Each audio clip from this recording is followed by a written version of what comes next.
Welcome to my welcome to my weekly chit chat. And unfortunately, we had a little bit of glitches. Now, I hope this is appearing on Facebook.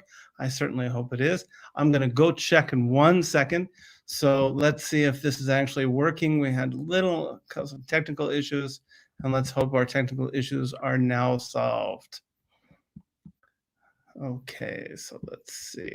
Okay, so now it does look like one thing, and I'm going to add something there, and then we can proceed.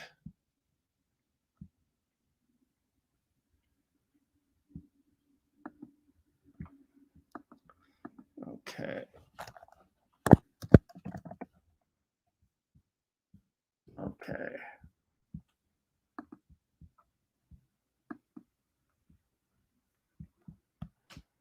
One second. Okay.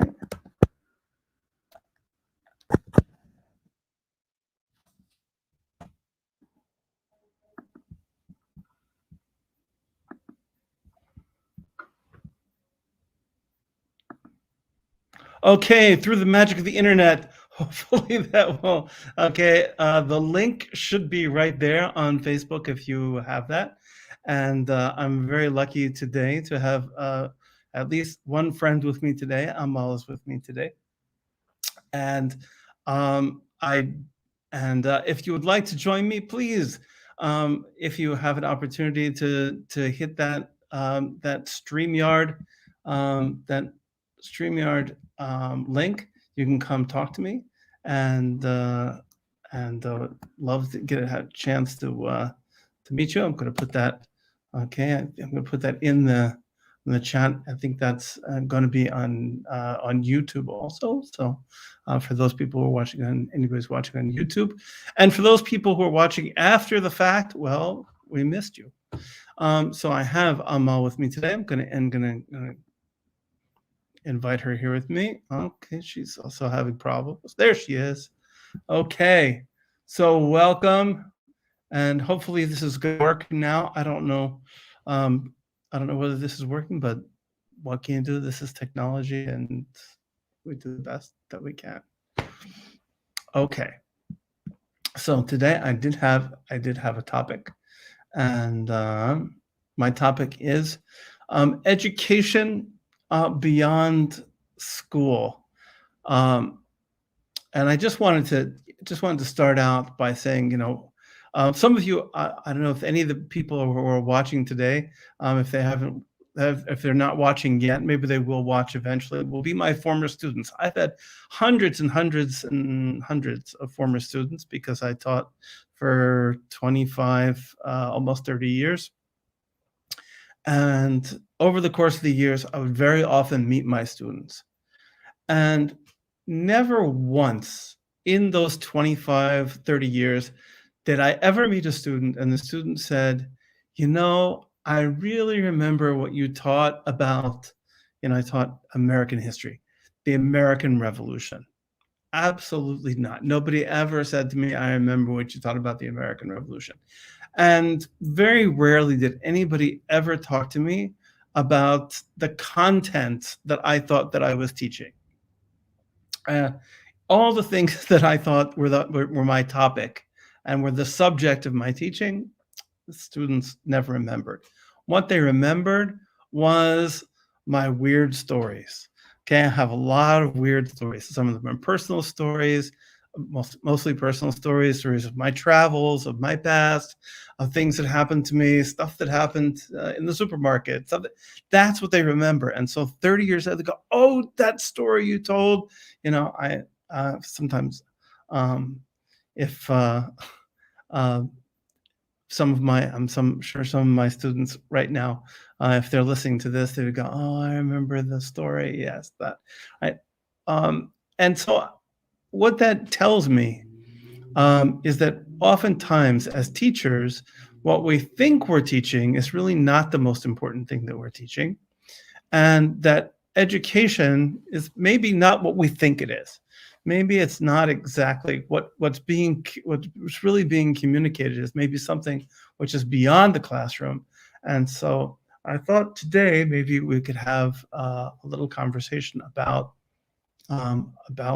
education and about what education means and what it doesn't mean, and how you can be educated beyond the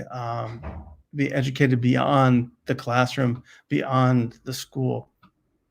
So, anybody who's watching this, if you're watching on Facebook, please come join in. Don't be afraid. If you were watching anywhere else, if you're watching anywhere else, please feel free to step in, and would love to see you. Okay. So, welcome, Amal. How are you? I'm good. How are you?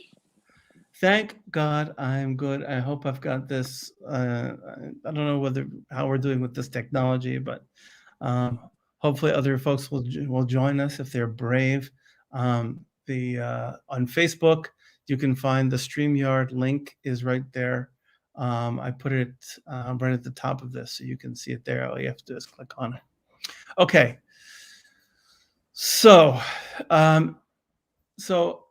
education beyond your school. So, what kind of can you think of any lessons that you've learned that maybe are like super educational but didn't take place in school?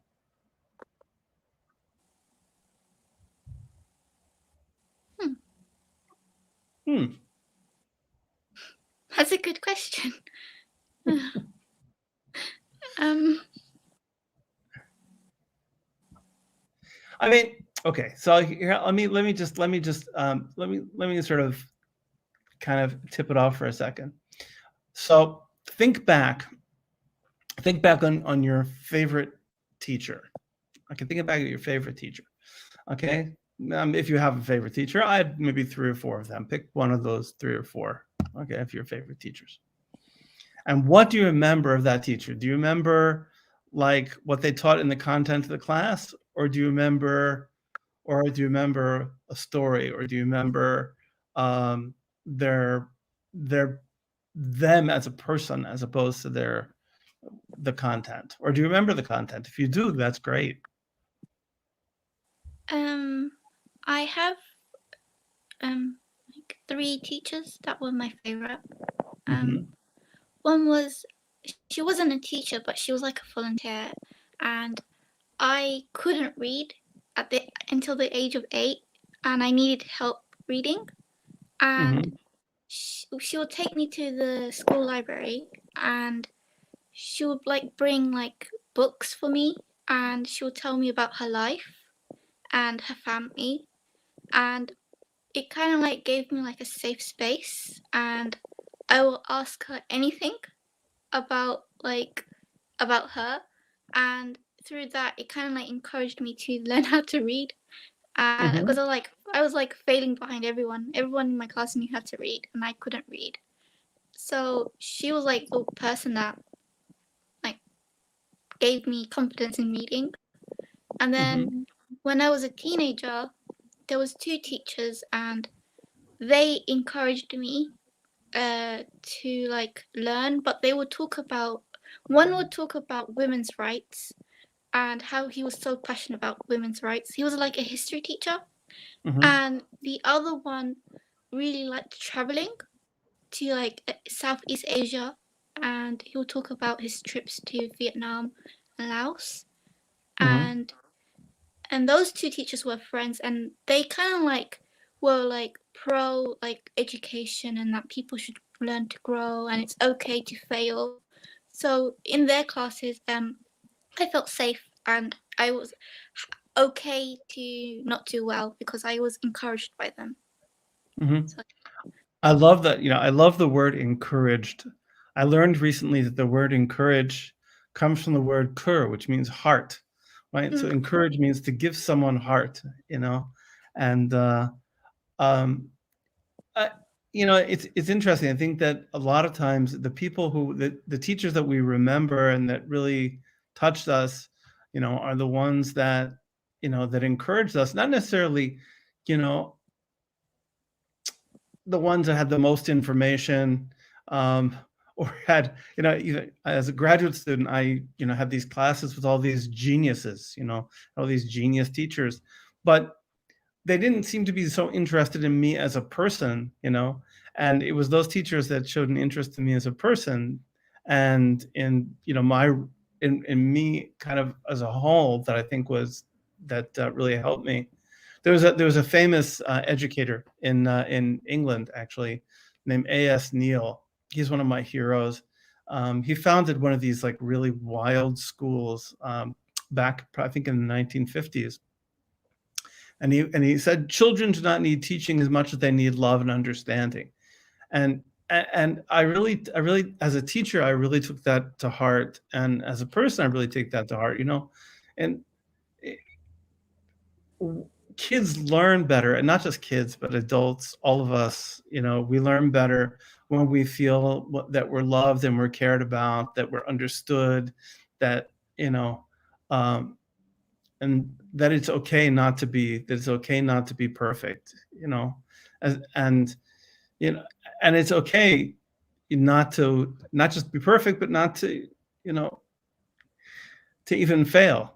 Right. I mean, that's a really rough one, right? Because we live in a society where success is so important, and that becomes so, where, I used to have, when I was teaching, I used to ask my students not to talk to me too much about their grades, because I was so painful to think that I had to take a kid and I had to give them a number, right?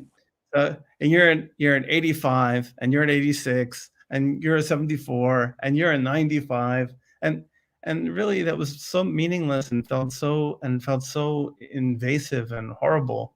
So I have a question. So this is, for me, the most basic question about education, and it was actually raised to me by a kindergarten teacher. So the context was that there was a kindergarten teacher. She was actually she worked at the school where I worked for many, many years. And she was my daughter's kindergarten teacher. And she was also my colleague, because I taught at the same school that my daughter went to. And she was an amazing kindergarten teacher. Amazing kindergarten teacher. And it was just before the end of the year. And I had a class of 12th graders, and this entire class of 12th graders I mean, almost all of them had been through in the school from kindergarten through 12th grade. And I wanted her to like come say goodbye to them. They were leaving the school, they were graduating. And so I thought it'd be kind of sweet, and so she came to my classroom. And afterwards, she looked at me and she said, "What did you do to them?" I said, "What?" She said, "What did you people do to my kids?" I don't understand. She said, I remember when they were little, okay, these kids as kindergartens were little sponges. They loved to learn. They loved school. They loved just the whole atmosphere of it, and they loved it, and they were so into it and so happy. And now you've made them into miserable, grade grubbing adults. All they care about is their grades, and they're miserable. What did you do to them? I was shocked, right? I was shocked, but the critique was a good one. So Amal, what did we do to them? They gave up.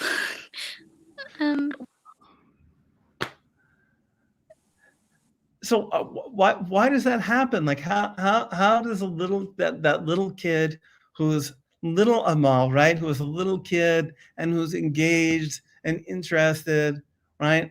So how does that person become probably that wasn't you, but the high school senior was just like, okay, I just want to get my grades. I want to get into college. I don't care about anything. How did that happen?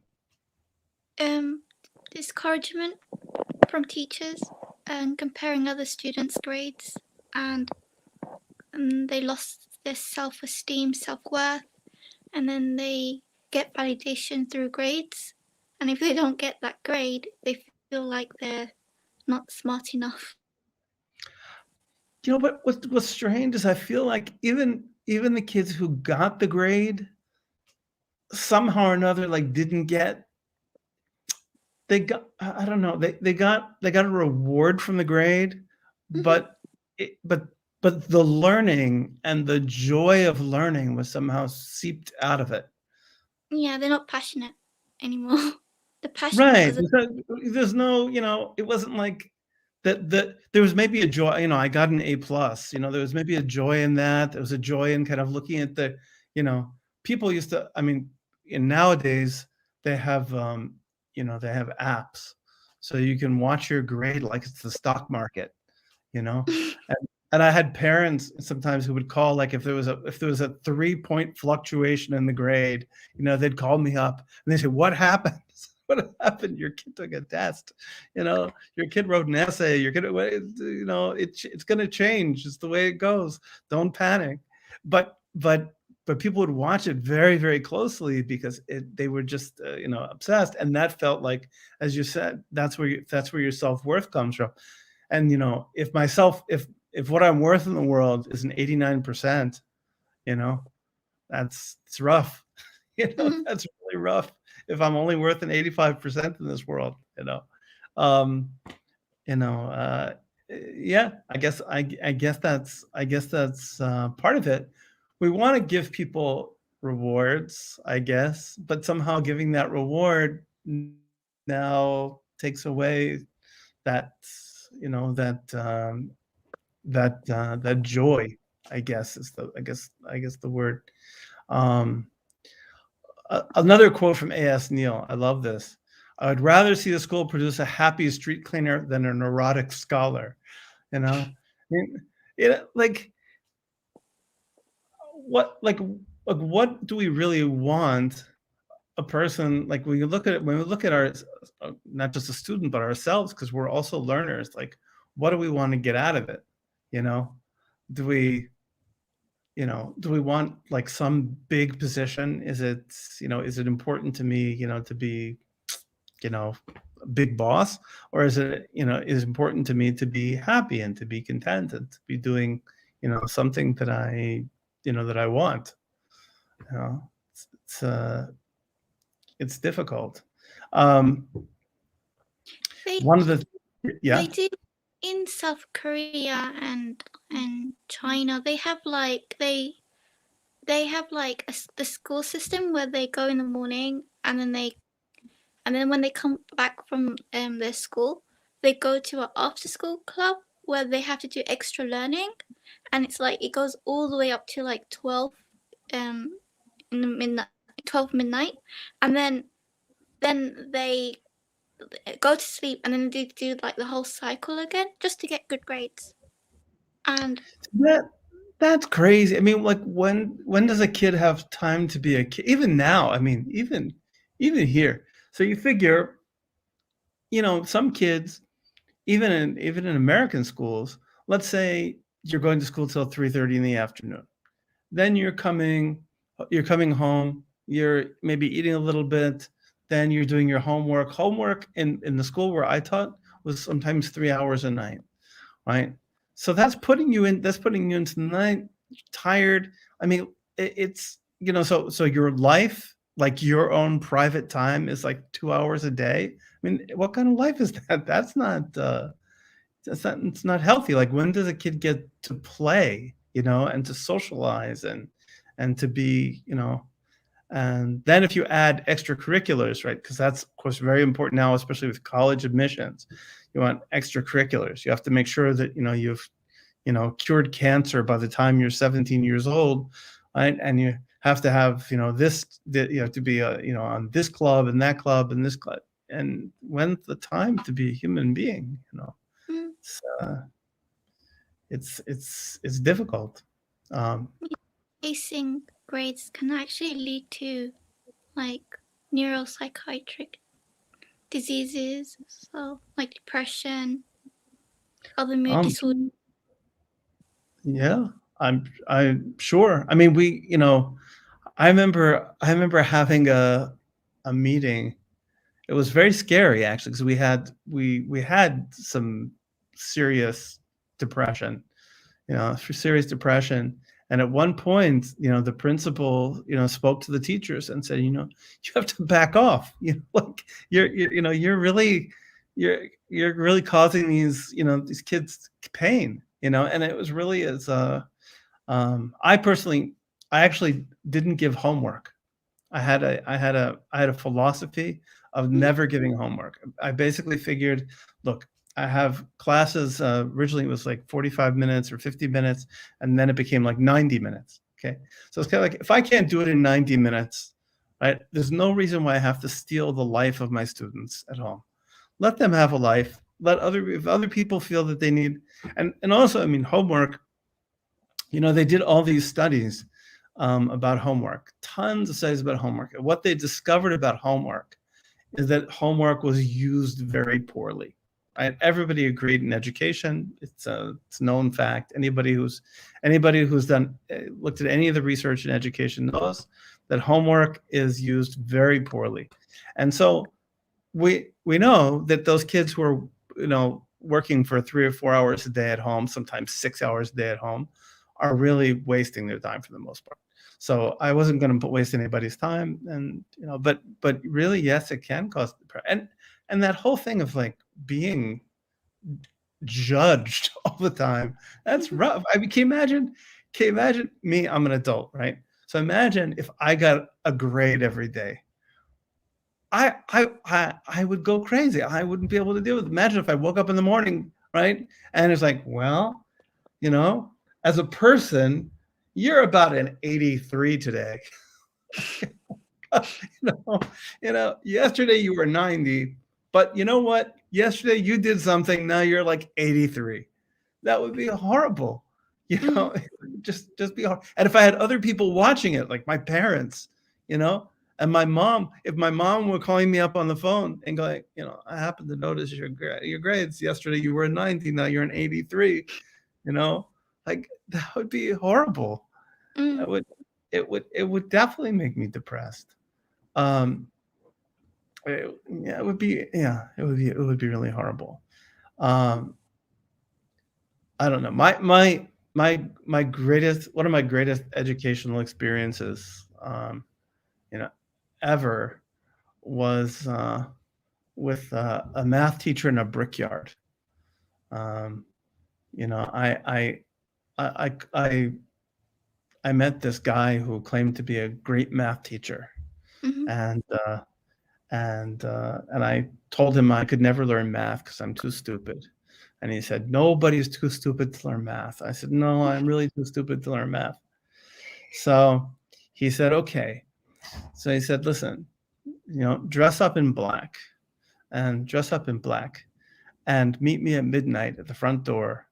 And we're going to go out and I'm going to teach you something about math." He said, "What do you want to learn?" I said, "I want to learn plane geometry." So, any case, he took me out in the middle of the night, and we went into a construction site, and we started moving bricks around.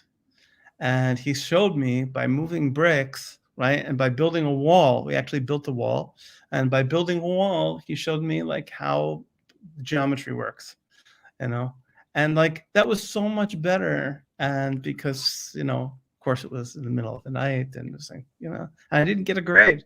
That was good. Um, and That I sounds think amazing. You had to like use your whole body to understand math. It's yeah, amazing. and that was part of it. Part of it was also like it was actually plane geometry. It was about spatial relations. Well, like when you're actually in space, it makes a Mhm. lot more sense, right? You're moving things around in space, and it's like, oh, this is here and this is here, and you move this and this. I I figured it out, and Mhm. because otherwise it was just this stuff moving around on a piece of paper, and that really inspired me. Um, and I feel like how as I want to generate more of those experiences, even as an adult. I still want to learn, and one of the things that I was thinking about when I was kind of preparing today, um, is also like, what are we trying to educate in ourselves and with our kids? Are we trying to educate? I love another A.S. Neill quote. You know, he says the system goes on separating the head from the heart. Are we trying to educate heads? Right? Are we trying to give people information? You know, Mm. um, or are we trying to teach them how not just to think, but also helping them learn to feel, and to care? I mean, it's one thing to know a lot about something, it's another thing to care about it, you know? Um, I Schools once did an should ex teach. Yeah, what? schools should teach emotional intelligence, and like that will help us navigate through the world. Yeah, yeah. I think it's I think one of the reasons, so as a teacher, one of the reasons I think why more schools don't teach emotional intelligence, well, one is because people don't necessarily know it to teach it. That's the first problem. The second is that it requires, and I what would happen, I'll tell you something. In education, every couple of years, somebody would get this idea, like, we really need to be teaching emotional intelligence. We really need to be doing this because it's pretty clear that we need to. And somebody would come and they would give a presentation and they'd say, here's how you teach emotional intelligence.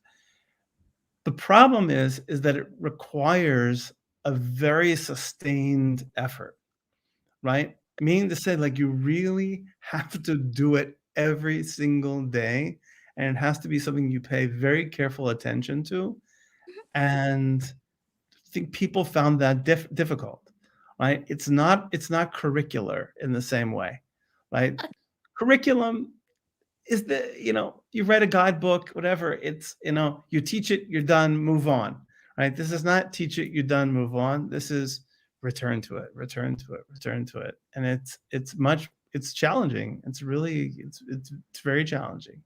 mm, um it's very challenging. uh, you know I once did an experiment. um I did, when it comes, part of what we try to do is we try to impart information, right? That's a big part of teaching, is information. So I was a history teacher. So I decided I gave 100-question multiple choice test. Okay, typical history, right? 100 questions, multiple choice. And my kids did really well. They did, like, I would say, all A's and B's. And so I thought, this is pretty impressive, I did well. And then I thought to myself, I wonder in 3 weeks how much of this they're going to remember. So in 3 weeks, without any preparation, no announcement, I gave them the same test, exactly the same test. Okay, so they had seen it before, so they had an advantage. Okay, the same test. I didn't mix it up. I didn't do anything. Gave them the same test. 3 weeks later, and it was all D's and F's. All D's and F's.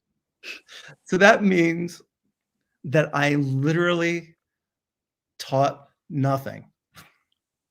I mean, so there was absolutely no point. So basically, what they did is they uploaded information, they downloaded on the paper, right, and virtually none of it stuck. So what I was testing was their ability to remember something for 24 hours. Just not really. It's not really such a life skill. I mean, how many times in your life is anybody going to say to Amal, listen, Amal, I really want you to remember the answers to these 100 questions for tomorrow and then forget it for the rest of your life. yeah, I won't remember it. Right. That's not gonna. Nobody ever does that, right? My boss, if I have a boss, my boss never says, "Okay, listen. I want you to remember these 100 things, but only for one day. Like, no, I mean, it doesn't work that way, you know? So that's not really, so that's the skill that I was teaching, but that's not really much of a skill. I mean, that's really not really something so desirable, you know, to do. Um, it's interesting. So my final kind of, question on this is like, so how how do we do better? Like like do we depend on like the system? I love that phrase, the system, because I think there really is.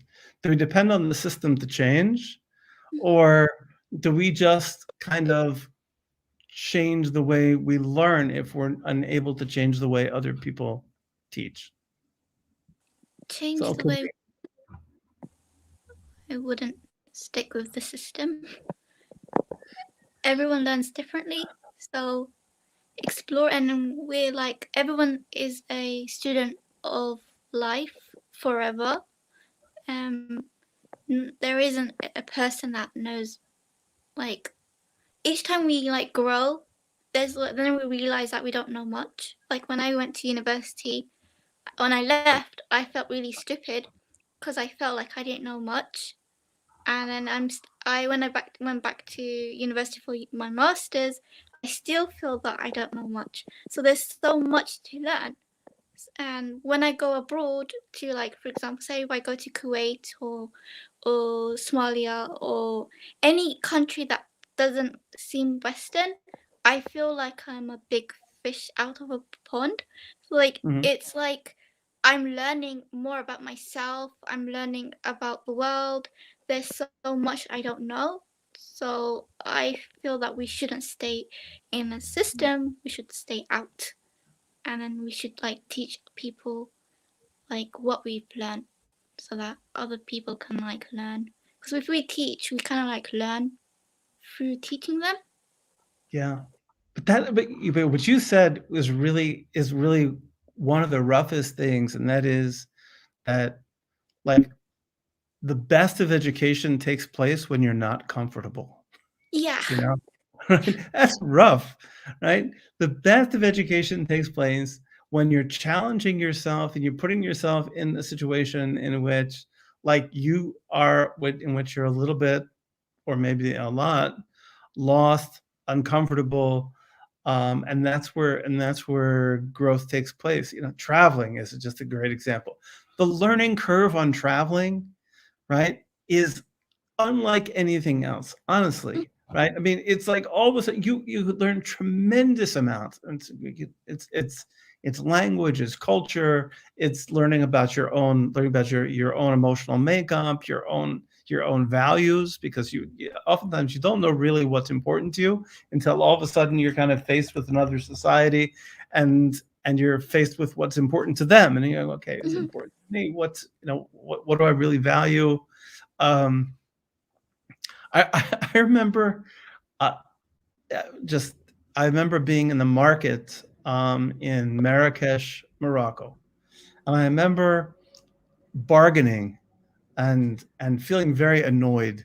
I was very annoyed. Like, I just didn't feel like bargaining. I was tired and whatever else.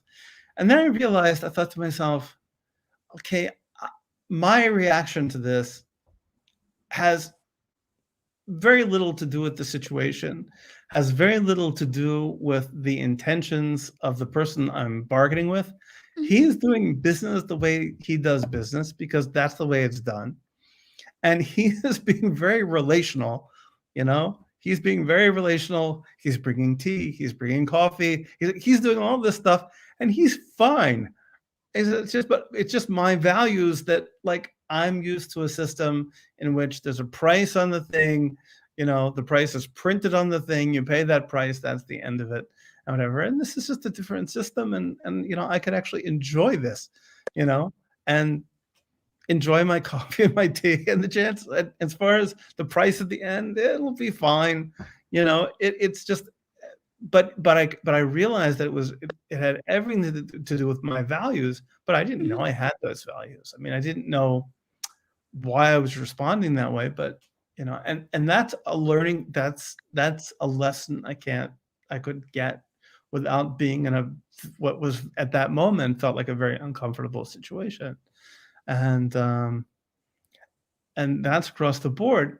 It, the system, you know, the the system persists. I mean, that's, partially because it produces, systems are made to produce products, right? The product is the graduate, right? The product is the person who's going to go to college. The product is the professional, right? That's the product. And so the system produces that. And that's why maybe it persists the way it does. But this is actually a very good example. This is non-system learning right now. Right? What we're doing here is non-system learning, right? This is, we just used a little little trick of technology, right? We just kind of push in technology, and by doing this, we're able to share with a couple of viewers, and who knows who's going to watch and who's watched later, and to be able to share ideas, and in maybe what's a slightly non-traditional way, and so this is a model. So this is one way. This is one way to do it, and hopefully we'll all find ways to learn that really kind of that that make sense and educate not just our heads but also our hearts, and and help us to be able to be better human beings, not just better students. I sometimes I would when I met with parents, I would find myself saying, your kid is a great student. And I thought, why am I saying that? I mean, in the end of the day, that's not going to matter, right? So I would say, your kid is a great kid. Your kid is a great person. I really like them. It's amazing to be around them. It's like I learned so much from them. Whatever, like to talk about the kid as a person, not as a student, not as, not as an 85 or a 90. So Amal, I give you 100. You got, first of all, you get 100 today for showing up, for being my one and only guest, my best guest. And even if you weren't my one and only guest, you'd still be my best guest. And so I'm going to end for today, because we had that's kind of what my plan was. And thank you very much. And for those people who are watching or watching in rerun, sorry you weren't here. We missed you. I missed you. The other side, Amal missed you. And this right left thing is hard. I just point both sides. Okay, bye guys.